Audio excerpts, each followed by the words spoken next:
bear with us, folks. We're going to have a graphic for you that will help illustrate some of the updates we have for you today.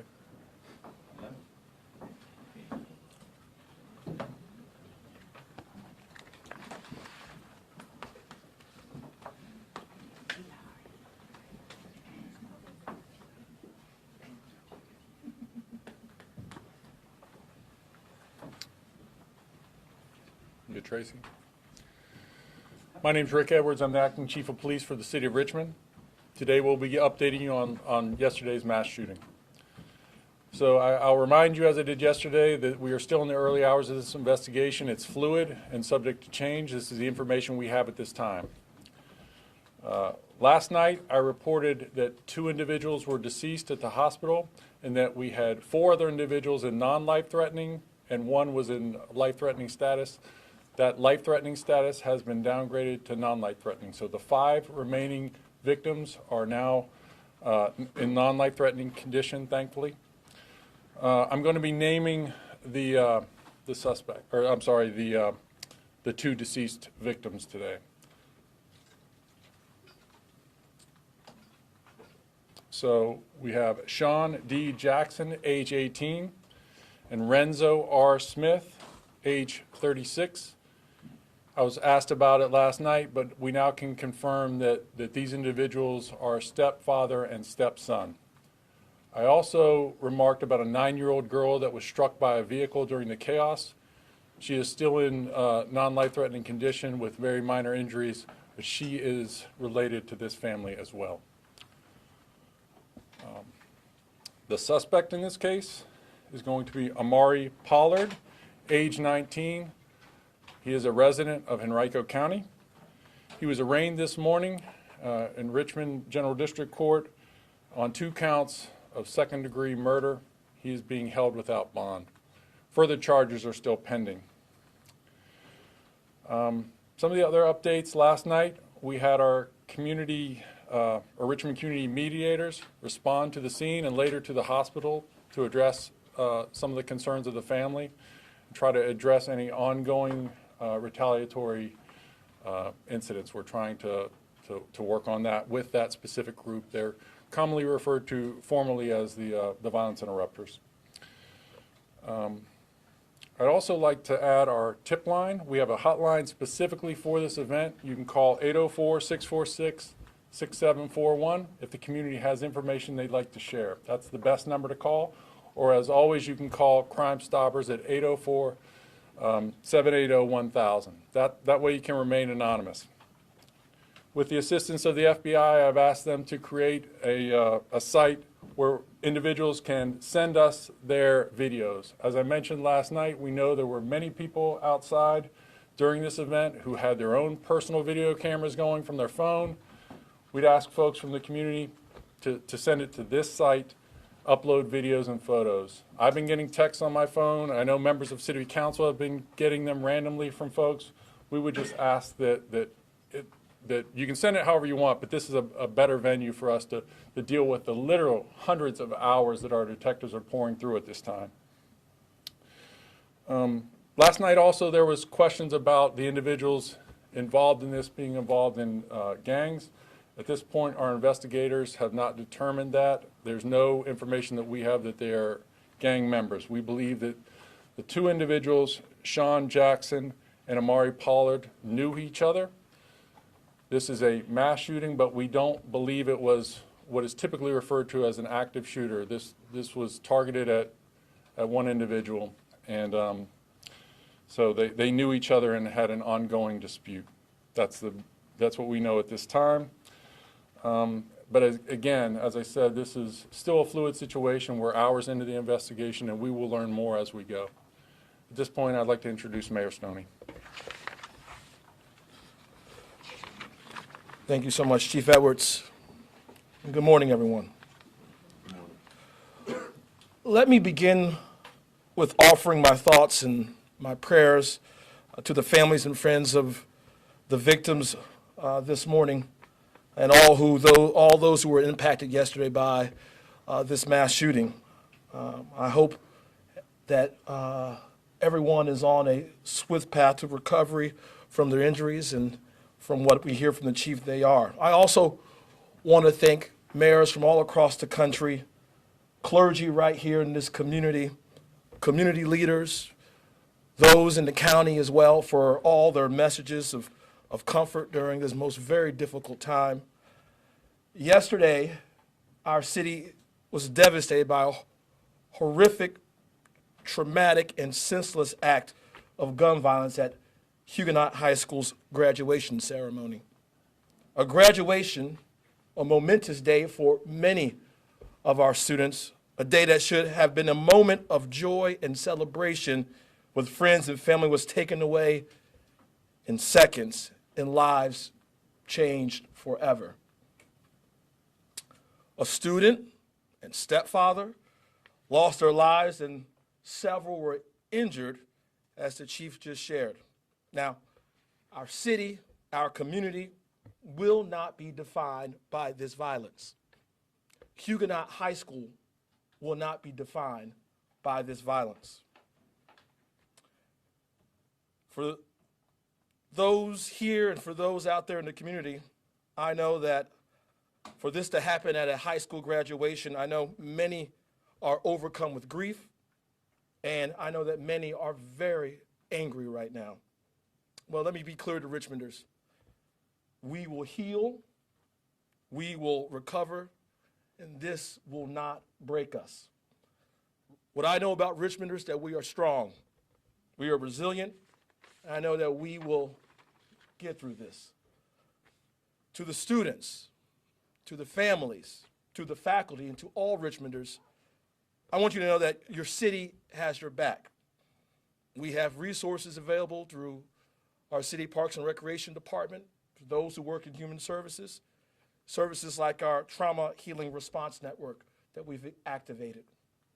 After a traumatic event like what happened yesterday, we all need to come together. We all need to support our neighbors, check in with our friends and families, and still lift each other up in this most difficult time. As this is an ongoing investigation by the Richmond Police Department, and I know they're still gathering information, I ask that you all heed the recommendation from Chief Edwards. If you have any information at all regarding what occurred yesterday, please call 804-646-6741.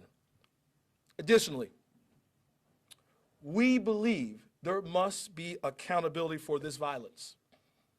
The individual who committed this senseless and cowardly act must be prosecuted to the full extent of the law. To the full extent of the law. And before I close, I want to thank all our partners. This has never been a one-person show. For all those who responded yesterday, the Richmond Police Department, the Richmond Fire Department, the Richmond Emergency Communications, Richmond Ambulance Authority, VCU Police and staff, the Virginia State Police, the Henrico Police Department, Richmond Public Schools, the staff over at the Altria Theater, and our federal partners at the FBI. I want to say thank you for your assistance yesterday during this unfortunate tragedy. And I want to thank you all for your service. For Richmonders, this must be the time that we put down guns and lift up our hearts. This must be that moment. We know our history, and we know we all want peace. We want peace. Every elected official here, every community leader here stands together because we are begging our community for peace. Whether at graduations or whether in your own community or in your neighborhood, this is the time for us to put down firearms and lift up our hearts. Mr. Kamras, Chairwoman Rizzi, the City of Richmond stands with the Richmond Public Schools. And please let us know, is there anything further we can do? Mr. Kamras?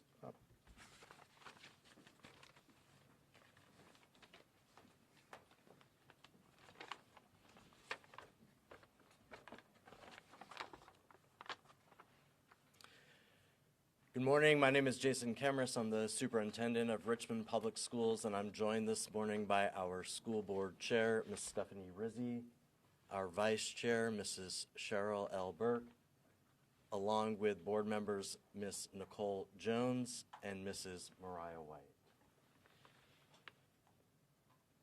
I would like to begin by expressing my deepest condolences to Ms. Smith. Yesterday, she lost her son, Sean, who had just graduated from Huguenot High School moments before the shooting, and her husband, and Sean's father, Lorenzo Smith. As superintendent, as a father, as a husband, and as a son, I grieve today with Ms. Smith and her family. And I know many of our students are grieving too. Any who need immediate crisis support, please call the Richmond Behavioral Health Authority Crisis Support Line at 804-819-4100. Again, 804-819-4100. I didn't know Sean, but I shook his hand and wished him congratulations about 20 minutes before he died. Those who did know Sean described him as bubbly and the life of the party. Getting to the graduation stage was not easy for Sean. Nonetheless, he did it. And he was rightly proud, smiling and celebrating like all of his peers. Then, just a few minutes later, while enjoying the moment with his family in Monroe Park, he was gunned down. I can't shake the image of him receiving CPR on the ground, still in his graduation gown. Sean was not the only RPS student shot in the last 24 hours. Last night, 3 Armstrong students were wounded in 2 different incidents. This just needs to stop. I'm tired of the vigils, the well-meaning thoughts and prayers, and the hand-wringing. We need action. We need fewer guns on our streets. We need more mental health support for our children. And we need more help from the state and the federal government on education, healthcare, and housing. And let's not make this a red issue or a blue issue. Can't we just make it a child issue? Can't we agree that we all love our children and we need to do better by them? And I'm pleading with our community. Please speak up when you see something or hear something. Please secure your weapons. Please look after one another. Please do all you can to give our children hope. We need everyone in the Richmond Village to pitch in to protect our children. Everyone. And to those outside of Richmond who are intent on painting our young people with a broad brush of negativity, shame on you. Our students are the brightest, hardest working, and most compassionate young people I have ever met. I am enormously honored and grateful to serve them every day. Finally, to our students, we love you, and we will always be here for you. Thank you. All right, at this point, I'll answer a few questions. Chief, can you drill down on a possible motive? You said the 2 of them had a dispute. Can you give us any more detail on what the motive could have been, as much detail as you can? Yeah, again, this is the beginning stages. They knew each other. This was a dispute that we're hearing took place over the course of over a year, and words were exchanged. And Words were exchanged at that moment of the shooting? yes. Do we know the nature of the dispute? At this point, it's still under investigation. I'm not going to be releasing any more details as far as that. Chief, do we know if the suspect was a graduate of Huguenot, if there was a relationship between students, and can you elaborate on the work to stop the retaliatory efforts moving forward, as well as the police presence moving forward? There are still more graduations. Right. School's obviously out today. Right. As far as we're going to be supporting RPS with security at any future graduations and some of the events. I mentioned it last night, but it's important to reiterate it. Not only did we have 3 Richmond police officers on site when the shooting took place, like literally 15 feet away from the shooting, we had 7 other officers on Belvedere directing traffic that were on scene within a minute. So we need to attempt to deter these crimes, but if we have an officer right there and this still happens, it's really challenging for us. But as far as our efforts to deter this crime, we realize that after a highly charged event like this, that there is a propensity for direct retaliation. That's why we sent our team to the hospital last night to speak with the family, who was rightfully angry about what happened to their loved ones, and we're communicating with them, trying to avoid another tragedy. And was the suspect a former student? I'm not sure of that. I know he was not there for his own graduation. He was there visiting, viewing another person's graduation. And Chief, was he waiting for Sean, or did he just walk up as they were celebrating the birth? I wouldn't say he was waiting for him. I think there was an interaction, and then it appears that the suspect went to his car to retrieve the gun and then returned. Is there information about the gun, how it was obtained, or what kind of weapon it was? Yes, handgun. Do we know how it was obtained? Not at this point. We'll be tracing the weapons, but he would not have been able to purchase a handgun himself due to his age. Chief, do you believe the suspect attended the graduation ceremony and then came outside and had a confrontation? Yes. Chief, there's been difficulty getting the community to come forward in a lot of these cases. Is there any more that you could say to encourage the community to come forward? Well, that's what we're begging for. I mean, we have hundreds of hours of video, but I guarantee you there are people that have some information that might help us put all the pieces together. And also, more information the better when it comes to that. We've already gotten people texting us pictures from just before the shooting, and all that stuff plays into the detective's ability to put this complicated situation together. Chief, you said that this dispute had been going on for about a year. Do we know if any other adults tried to intervene before it got to this point? Not to my knowledge. And that brings me to a statement that I made last Saturday at the Wear Orange event for anti-gun violence. And I talked about what I would ask our community, our parents to do, and that is, we were always telling folks to look in their kids' bedrooms, search their bedrooms, look for guns, weapons, that sort of thing. Today, we also have to have them look through your social media. You can sometimes see a blinking red light of an incident like this occurring because the disputes start on social media and they're magnified, because where you could be disrespected in a school setting and maybe 30 people see it, if it's online, thousands of people see it, and that's how we can get to this point over what I would think would be a trivial matter. Madam Chief, you guys have been tracking, RPD has been tracking active shooters through a variety of social media, as you mentioned. Was Amari a name or a person that came up at all in your databases or in your Clearview AI, those kinds of technologies that you're using these days? He had very little interaction with us, was not a convicted felon, not a person on our radar. So that's one of the reasons it's very surprising that this escalated the way it did. We'll wrap it up. Okay? Thank you, everyone. Can we ask the school district a quick question? Is there a plan to remember Sean and his father?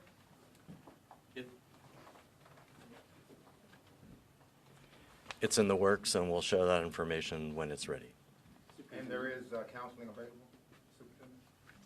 Absolutely. All of our school counselors, and we have a mental health crisis support team that is available. And again, for immediate crisis support, I urge students and families to call the RBHA number that I shared earlier.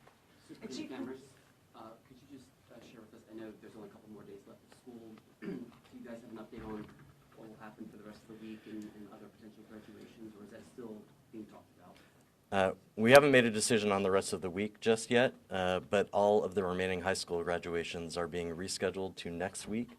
They will occur at the schools, not at the Altria Theater. There will be enhanced security, and there will be much more limited seating, given that they will be at the schools. All of those details will be going out to our seniors and their families later today. Chief, could you give us more detail on how the suspect was apprehended? Because I think you had said last night VCU security officers got him. Can can you give us detail on how he fled on foot, how far he got, what the apprehension was like? Did they wrestle him down? What happened? No. I'll answer this last one. Yeah, he essentially was surrendered and cooperated with security and then taken into our custody. So he did flee the scene. He was very, very close by. He did not get very far, and then surrendered peacefully and was taken into custody and was interviewed by our detectives. Chief, can you just clarify about the guns? You said you found 4 handguns yesterday. Can you clarify? So now you're saying he had 1 gun? You went, can you just talk He about had that? 1 gun. Okay. There were other guns recovered from the scene. As I mentioned, we stopped another individual yesterday with a gun who is not related to this. We were able to confirm that he was not directly involved. If you remember, I mentioned we stopped 2 individuals. We verified that other individual's story that he retrieved his gun after the event in order to protect people. So he was released. So Thank you, Chief. thank you, everyone. Had Thank you. one gun on him and And we'll be putting out a release here shortly in follow-up to this and making some graphics available to you as well. If you have any further questions, please direct them to my email address, tracy.walker@rva.gov. Tracy with an I or Y? TRACY. Thank you so much.